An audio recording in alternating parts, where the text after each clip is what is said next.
పరిణామాలు మరియు అద్భుతాలు.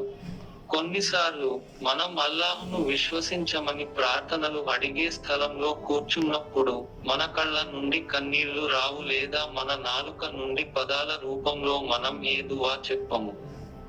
ఇది ఒక విచిత్రమైన పరిస్థితి. ఇప్పుడు అల్లా ఎవరు అని హృదయం అరుస్తోంది, కానీ మీరు బాధను వర్ణించలేరు. ఉన్నాయి మరియు ఆ సమయంలో ఏమి అవసరమో తెలుసుకోండి. మీ హృదయం అల్లాహ్ నుండి కాదు. అప్పుడు అతను చిన్న ముక్కలను చుట్టాడు.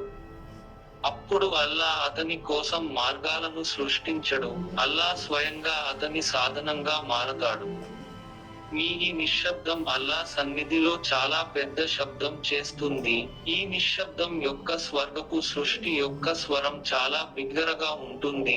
ఆపై మొత్తం సృష్టి మీ కోసం అల్లాను ప్రార్థిస్తుంది మరియు బాధతో బాధపడుతున్న ఓ అల్లాహ్ అని కేకలు వేస్తుంది.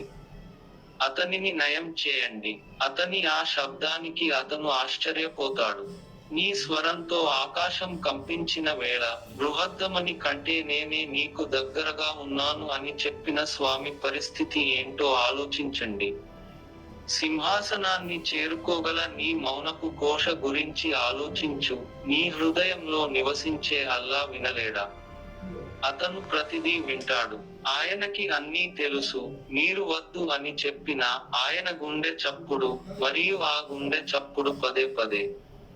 అతను వినికిడి నుండి మేల్కొంటాడు, కొట్టుకుంటాడు, చక్కెర నుండి కళ్ళు ఉంది. అప్పుడు మళ్ళీ ఇలా. అవి స్వచ్ఛమైన గాలితో నిండి ఉంటాయి. అప్పుడు మీరు కట్చియన్ సమ్మిట్ అని చెప్పనక్కరలేదు. అద్భుతాలు చేసి నిర్జనమై నయం చేస్తారు. పొందుతుంది రాహాబ్.